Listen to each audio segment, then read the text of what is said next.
Jake had always believed in quiet. That's why he moved to Growlon 9, a distant farming planet far from human cities. The world was peaceful, with purple skies and tall red trees that whispered when the wind passed through. He was the only human on this side of the planet, and he liked it that way. No traffic, no noise, just crops, stars, and silence. But lately, the silence had been hiding something. Jake woke up one morning and noticed that half his tomatoes were gone. He scratched his beard, confused. The fences were intact. No signs of animals. No alarms triggered. At first, he thought maybe some local wildlife had gotten smarter. But the next night, more vegetables disappeared. Peppers, lettuce, even a bag of protein pods from the storage bin. It didn't feel like an animal anymore. This was careful. Someone was taking only what they needed. Never too much. Never too greedy. Still, it was stealing. Jake adjusted the security system, set up motion lights. He even placed a small recording drone above the crops. He waited. Nothing. The next morning, again, fresh footprints. Small, light, almost barefoot. Whoever it was moved like a ghost. He didn't like being played. So the night after, he stayed awake. Armed with a light blaster and a thermos of strong coffee, he waited near the tomato rows. His eyes scanned the darkness, alert. The wind was calm, but his heartbeat wasn't. Hours passed. Stars rolled across the sky. Nothing moved. Then, just past midnight, a whisper of motion. Jake leaned forward. Someone, was creeping along the fence. They paused, crouched low, then slithered under the broken panel he hadn't noticed before. A figure, slender, quiet, covered in what looked like a gray shawl or blanket, with limbs too thin to be human. Jake gripped his light blaster and slowly stood up.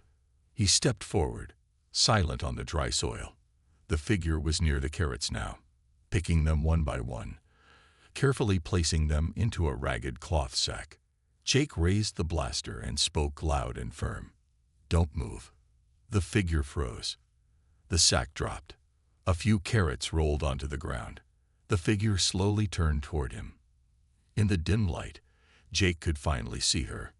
She wasn't human. Her skin was a pale silver blue.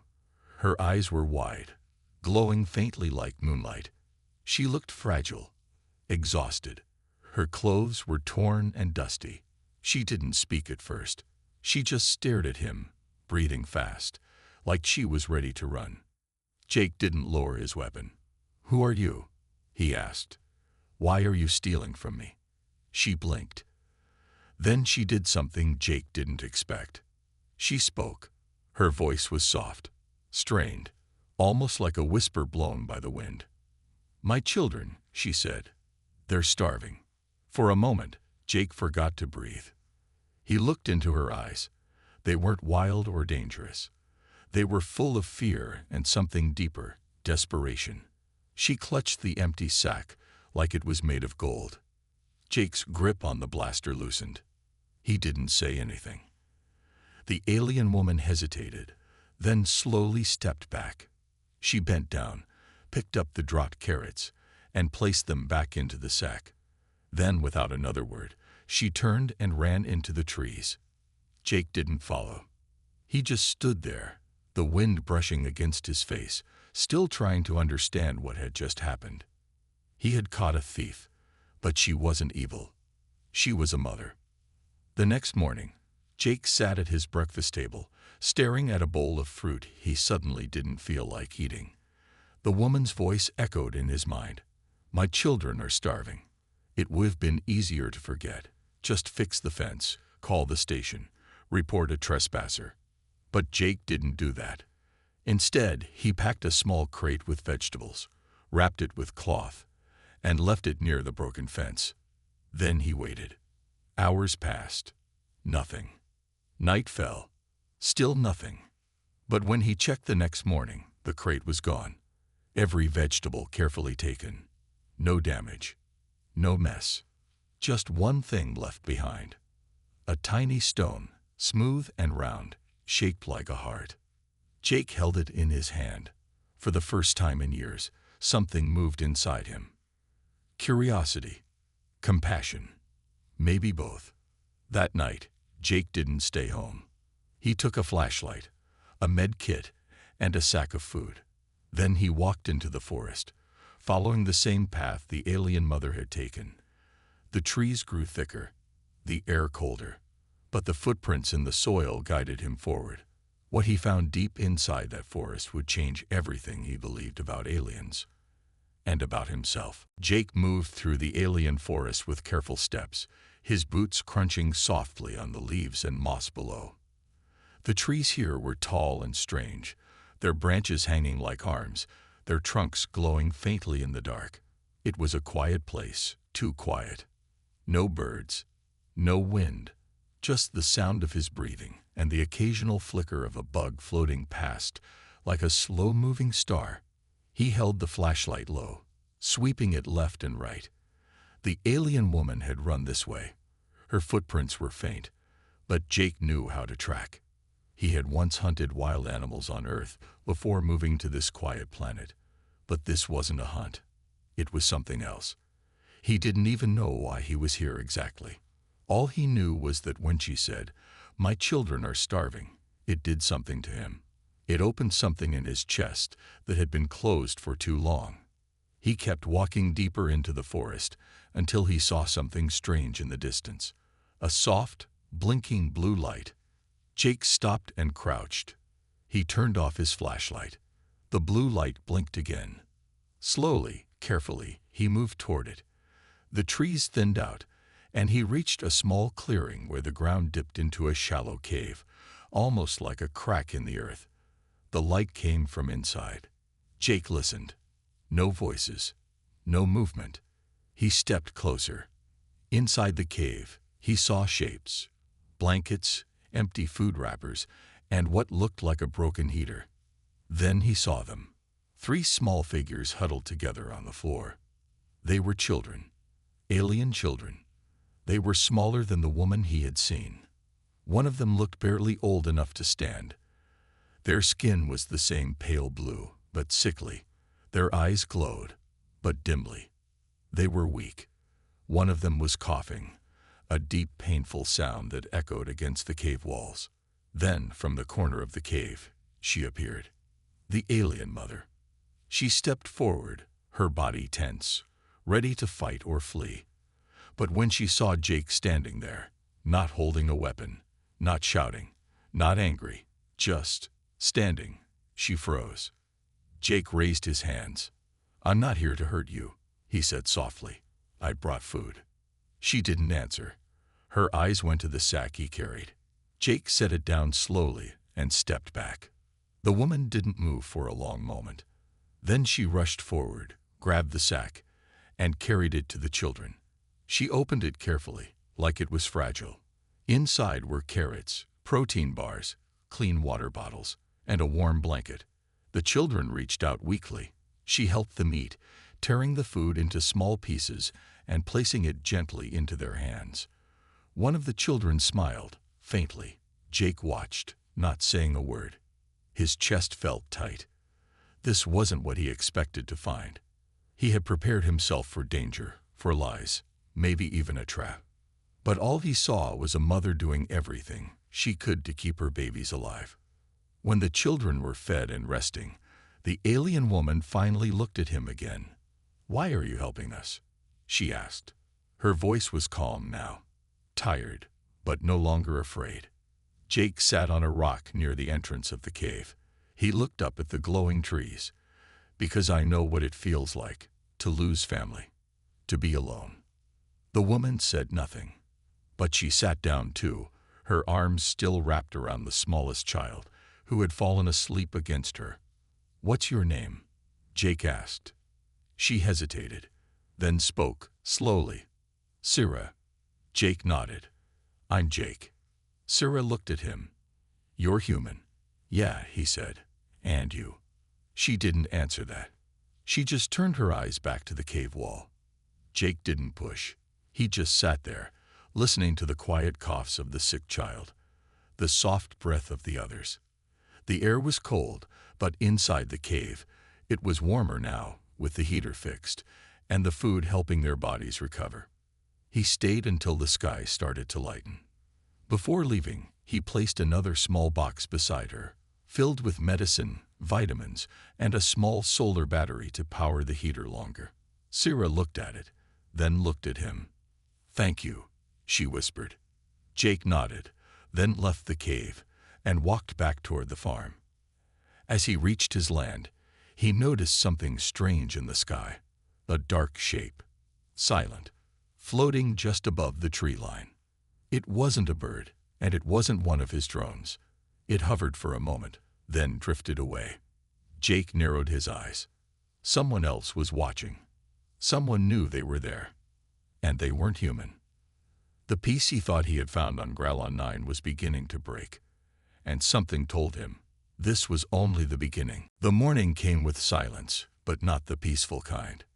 Jake stood on his porch, eyes fixed on the edge of the forest. The strange object he had seen the night before still haunted his thoughts. It wasn't shaped like a bird, not like any human drone either. It had hovered in the air, watching. It didn't blink, didn't flash. It simply floated and then disappeared into the fog. Jake had lived on Gralon 9 for over 4 years. Not once had he seen anything like that. And now, after meeting Sarah and her children, strange eyes were appearing in the sky. He didn't believe in coincidences. Something was wrong. He went about his chores quietly that day, tending to crops, checking fences, recharging irrigation panels. But he wasn't focused. His eyes kept drifting toward the tree line, toward the place where Sarah was hiding with her children. He knew she was in danger. He didn't know from who yet, but he could feel it like pressure in his chest. That evening, just before sunset, he packed another crate of food and supplies. Dried fruit, protein paste, bandages, and an old communication tablet he didn't use anymore. Then he set out for the forest once again. The path was familiar now. The trees didn't seem as eerie, but Jake walked faster, more alert. The wind was colder. The glowing bugs were gone. He felt like he was being watched. When he reached the cave, Sarah was already waiting at the entrance. Her body was tense, her eyes full of fear. "You saw it too, didn't you?" Jake asked. She nodded. "They're here." "Who?" She hesitated, then stepped aside and motioned him in. Inside, the children were huddled together. The smallest one, the girl with the softest glow in her skin, was coughing again, but she was stronger than before. They had been eating, healing. Sarah sat on a stone beside Jake and looked at the cave wall, her voice low and heavy. "We escaped 6 nights ago. From the slave colony on Naravex. They used us for labor, for breeding, for experiments. I was taken when I was young. My children, they were born there." Jake listened silently. His hands clenched, but he said nothing yet. "One night," she continued, "the guards got drunk. One of the gates was left unlocked. I ran. I didn't know where I was going. I just kept moving. I stole a small ship and landed here. This world is quiet, far from the routes. I thought we were safe." Her voice cracked, "But they found us." Jake sat back, feeling the weight of her story sink into his bones. He had come to Gralon 9 to run from the chaos of Earth, from war, from politics, from loss. But now it had followed him here in another form. A mother, trying to save her children, running from monsters that still wore uniforms. "They're called hunters," Sarah said after a pause. "They track escapees, kill them, or take them back. Sometimes they sell the children separately. I won't let them take my babies." Her voice trembled, but her eyes were fierce now. She wasn't just a scared alien anymore. She was a mother who had run out of places to hide. Jake looked around the cave. It was too open, too easy to find. If the hunters were here already, they'd return soon. And next time, they wouldn't just watch. "You can't stay here," he said quietly. "It's not safe." "I know," she replied. He took a deep breath. "Come with me. I have a storage barn. Hidden, quiet, warm. You'll be safer there." Syra hesitated. She looked at her children. One of them had fallen asleep again, head resting on a piece of cloth. Finally, she nodded. That night, under cover of darkness, Jake led them through the forest. Syra carried one child. The older two walked slowly beside her. Jake kept watch ahead and behind, scanning the shadows, ears alert for any sound that didn't belong. When they reached the farm, Jake opened the barn quietly. It was large, dusty, but solid. The floor was clean. The walls were reinforced. There was even a small heating system and water tap inside. Syra's eyes widened when she stepped in. "This is too kind," she whispered. Jake shook his head. "No, it's decent. It's what people should do for each other." She said nothing, but the look in her eyes said more than words ever could. They settled in. Jake brought extra blankets, warm food, and a med kit. He made sure the doors could lock from inside. Then, finally, when the sky began to change color again, he returned to his house. But something wasn't right. As he approached his front porch, he noticed his front gate swinging open. He never left it open. He crouched low, slowly approached the door. No lights were on inside. No sound. But when he stepped in, he froze. A knife was stuck in his kitchen table, and beside it, carved into the wood with sharp alien letters, was a warning. "We know. She's ours. Leave her or die." Jake stared at the message. He didn't know the language, but he understood the meaning. They were here. And now, they were watching him too. This wasn't just Syra's fight anymore. They had made it his. Jake didn't sleep that night. He sat in his dark kitchen, staring at the knife still stuck in the table. The strange alien letters carved beside it glowed faintly under the light of the moon filtering through the window. He had already checked the security cameras. Nothing. No movement. No alerts. Somehow, they had come and gone without being seen. That terrified him more than the message itself. The hunters were smarter than he expected. His mind raced with questions. How long had they been watching him? Had they followed him to the forest? Had they seen Syra and her children move into the barn? He couldn't take any chances now. At dawn, Jake stood in front of the barn, breathing in the cold morning air. He knocked gently before entering. Inside, the barn was warm. The heater hummed quietly in the corner. Syra was sitting with her youngest on her lap, humming a soft tune in a language Jake didn't understand. The older two children were lying under blankets, still asleep. She looked up at him and immediately knew something was wrong. Jake pulled the knife from his coat and held it out for her to see. Her face turned pale. "They're close," he said quietly. Syra stood up, slowly clutching her child to her chest. Her lips pressed into a thin line. "They won't stop," she said. "Even if you give us up, they'll kill you too." "I'm not giving you up," Jake replied. She looked at him, her glowing eyes full of sadness and something else, respect. Jake spent the rest of the day preparing. He built extra locks on the barn door, reinforced the walls with scrap metal, and set up traps near the edge of the forest. Trip alarms, motion sensors, even an old laser fence that had been gathering dust in his workshop. It wasn't a fortress, but it was better than nothing.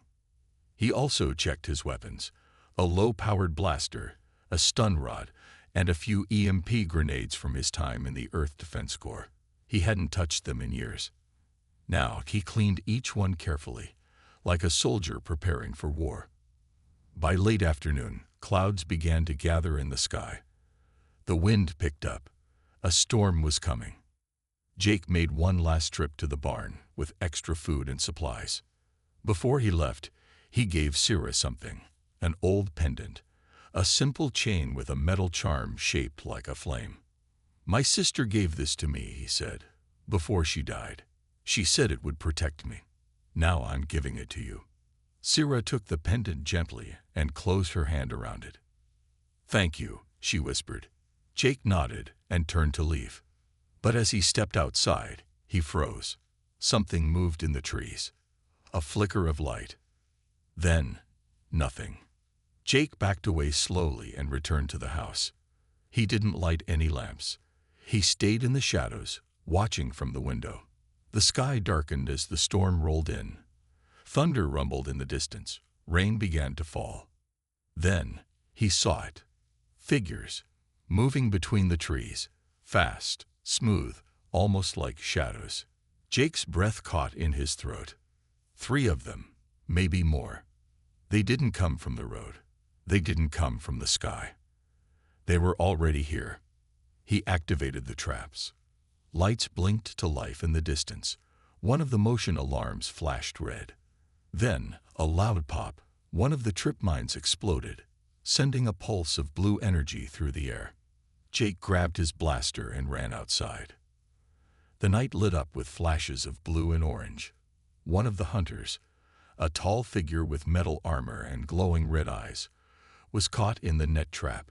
It screamed, a harsh, metallic sound, and tried to cut itself free. Jake didn't wait. He fired. The shot hit the hunter square in the chest, knocking it back into the mud. Another shape appeared behind him, moving fast. Jake turned and barely dodged the blow.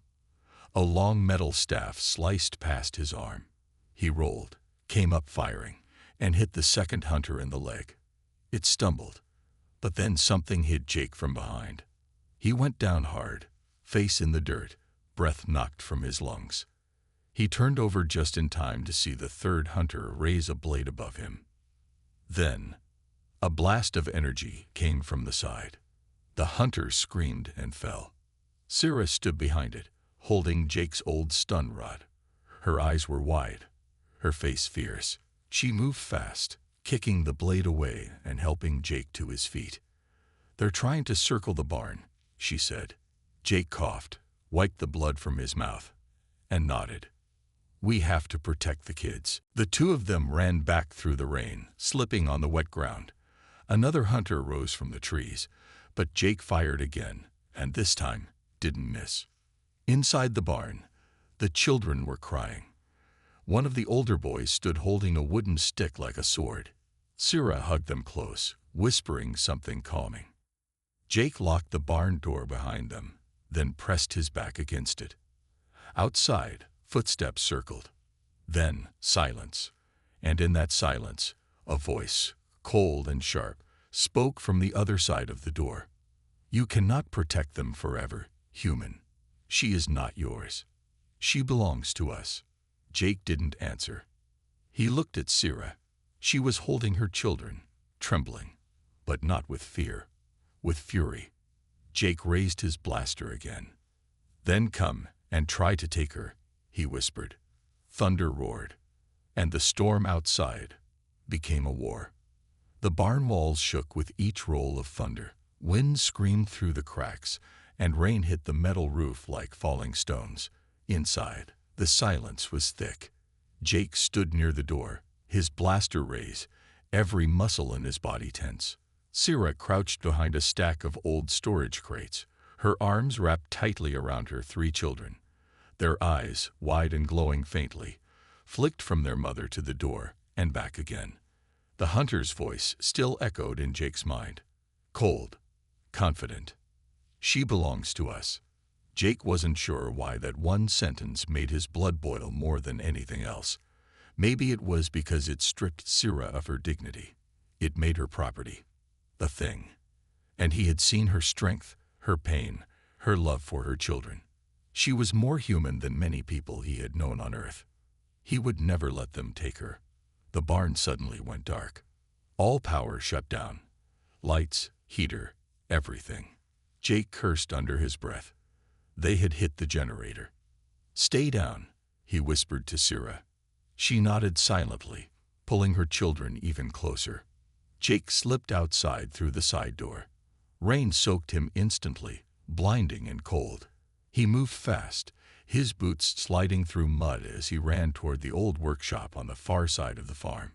It had a backup generator, one he hadn't used in years. As he approached, something moved to his left. He dropped and rolled, just in time. A blade slashed through the rain where his head had been. Jake came up firing. The blaster sent a white-hot bolt of energy into the hunter's chest. It shrieked and fell, its armor sizzling in the mud. Jake didn't wait. He reached the workshop and slammed the door shut behind him. He found the backup generator and yanked the cover off. It was old, rusty, and leaking oil, but he prayed it would still work. His fingers moved fast, flipping switches, adjusting wires.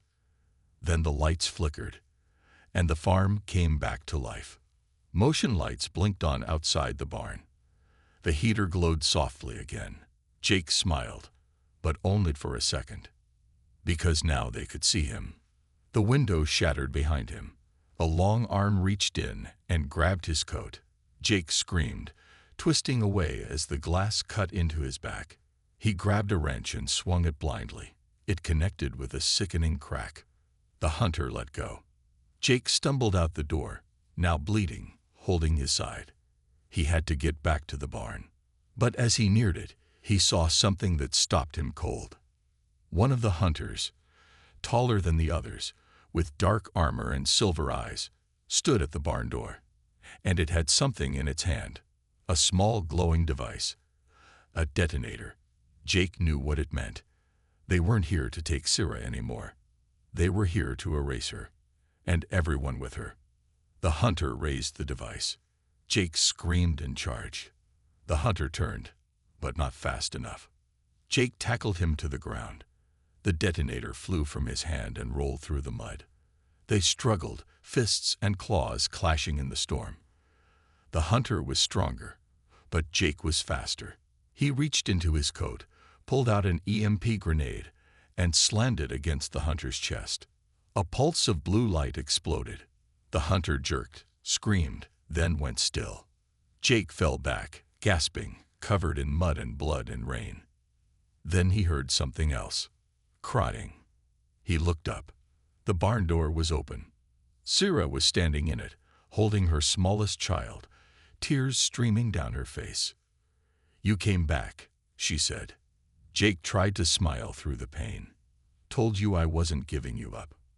She stepped out into the rain, ignoring the storm, and knelt beside him. "You're hurt."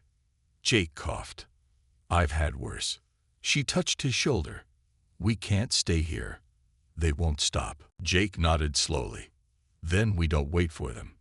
She blinked. "What do you mean?" He stood up, wincing. "I have an idea. A trap, but it's risky." Syrah's eyes narrowed. "Tell me." Back inside the barn, Jake opened a hidden panel in the floor.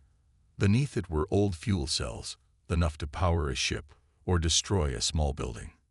He hadn't touched them in years. He never planned to. But now he had to. "We lure them in," Jake said. "Then blow it. All of it." Syrah stared at him. "You'll lose your farm." Jake looked at her. "It's just land. You and your children. That's worth more." She touched his hand. And for the first time since he had met her, she smiled. It was small, but it was real. They spent the rest of the night preparing. Jake wired the fuel cells to a remote trigger. Syrah helped him move supplies into an old rover he had parked behind the crops. The children, still weak, were bundled inside with food, water, and blankets. When the sun began to rise, the barn stood still. Jake waited on the porch of his house, holding the detonator in his hand. In the trees, he saw them coming. More hunters. 4, maybe 5. He didn't run. He didn't speak. He just smiled. Then he pressed the button. The explosion lit the sky. Flames roared. Metal flew. The barn vanished in a cloud of fire and smoke. The ground shook. Trees bent from the force. The hunters didn't stand a chance. Jake turned away and limped toward the rover. Inside, Syrah held her children tight. She looked up as he approached. "Did it work?" she asked. Jake nodded. "They're gone." She stared at the smoke in the distance. Then she whispered, "We're free." Jake climbed into the rover beside her, and as the sun rose over the horizon, they drove into a new day, together. But deep in the shadows behind them, one hunter still watched. And it had sent a signal. This war was far from over. The fire from the barn still smoldered behind them as the rover sped away over the muddy path. Thick black smoke coiled into the sky like a warning to the stars.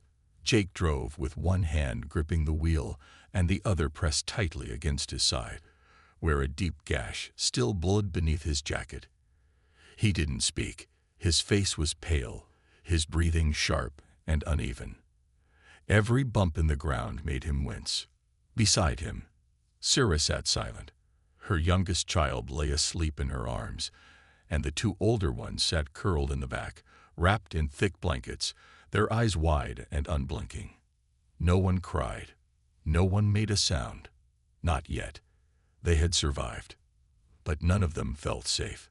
The sky above them was turning orange with the rising sun, but it brought no warmth. The rover bounced across uneven land, past glowing mushroom trees and shattered fence lines. The farm was behind them now. Jake had burned his entire life down in one moment, for a woman and her children he'd known only a few days. He didn't regret it, but the cost was heavy. His hands began to shake. Sarah reached out and placed hers over his. It was small, soft, and steady. "Pull over," she said quietly. Jake nodded. He guided the rover off the trail and under a thick cover of trees. Once they were hidden from the sky, he turned off the engine and slumped back in his seat. His breath came in short gasps. His shirt was soaked in sweat and blood. Sarah moved quickly. She set the child down and pulled a cloth from the bag. She tore his jacket open and examined the wound. Her fingers trembled as she cleaned it with water and pressed the cloth against it. "You should have stayed," she said, voice low. Jake smiled faintly. "You wouldn't have." Sarah looked at him, her face tense. "You're dying." "Not yet," he whispered.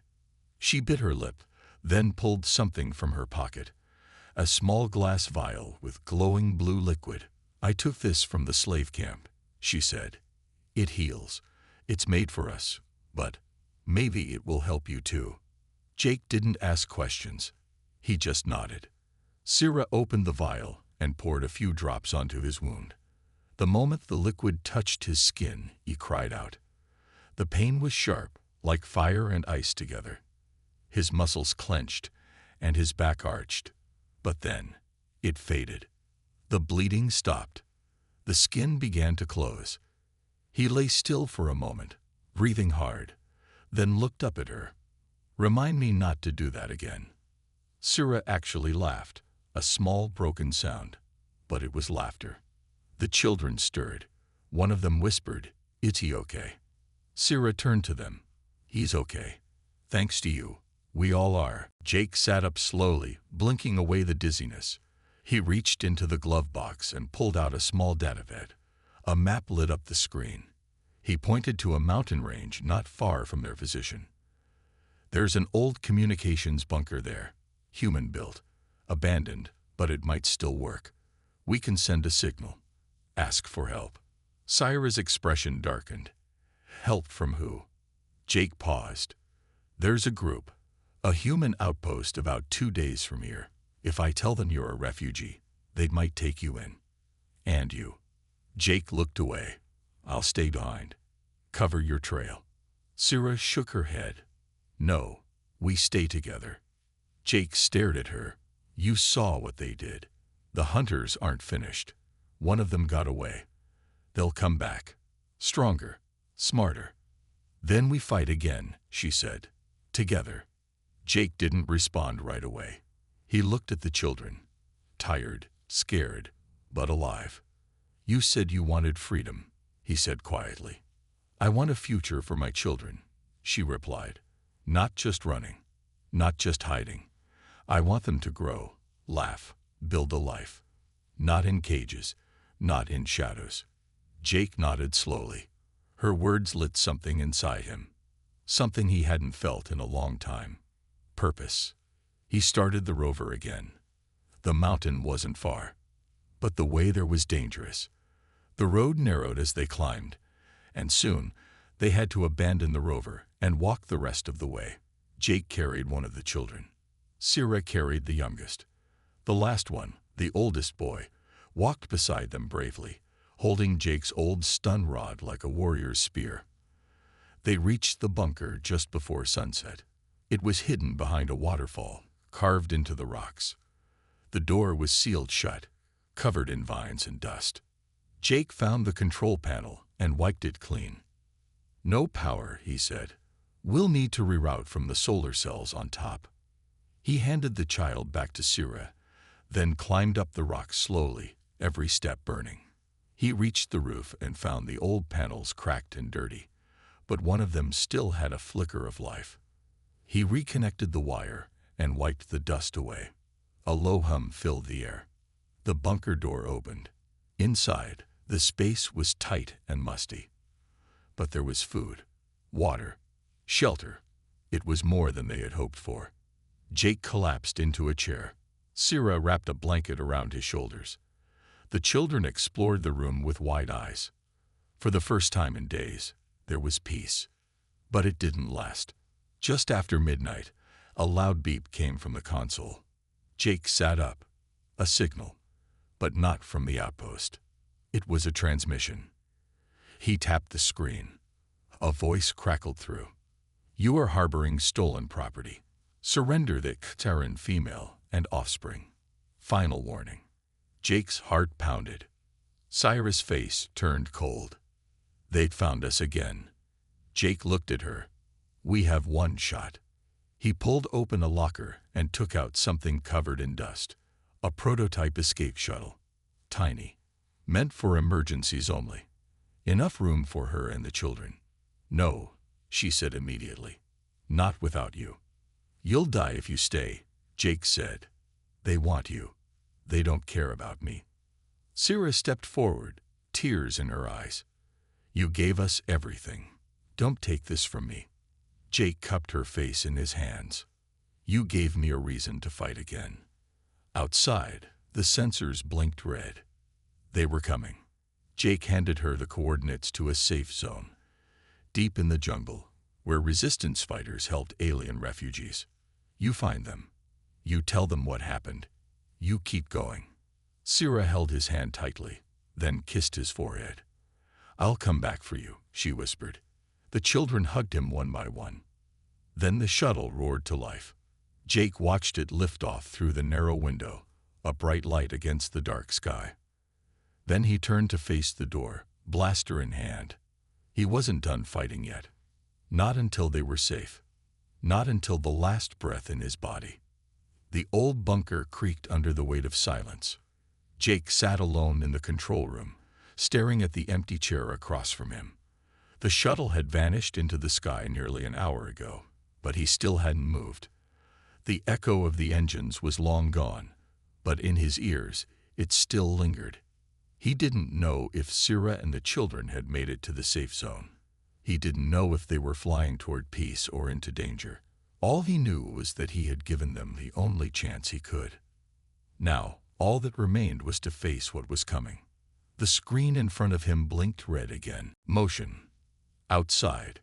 He stood slowly, his body aching, the wound in his side still tender.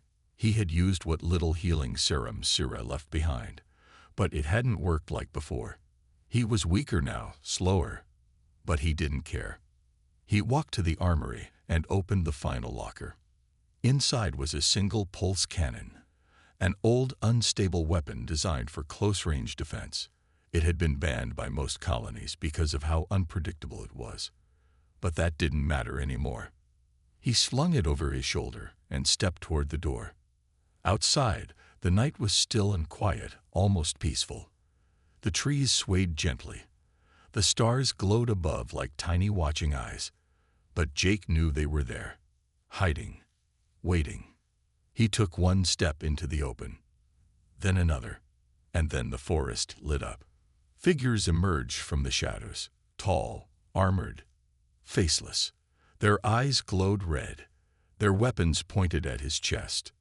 5 hunters, more than he had seen before. One of them stepped forward, taller than the others, its armor marked with strange gold lines. The leader. Jake didn't wait for it to speak. "I won't let you take them," he said. The hunter tilted its head. "They are property of the Ataran program.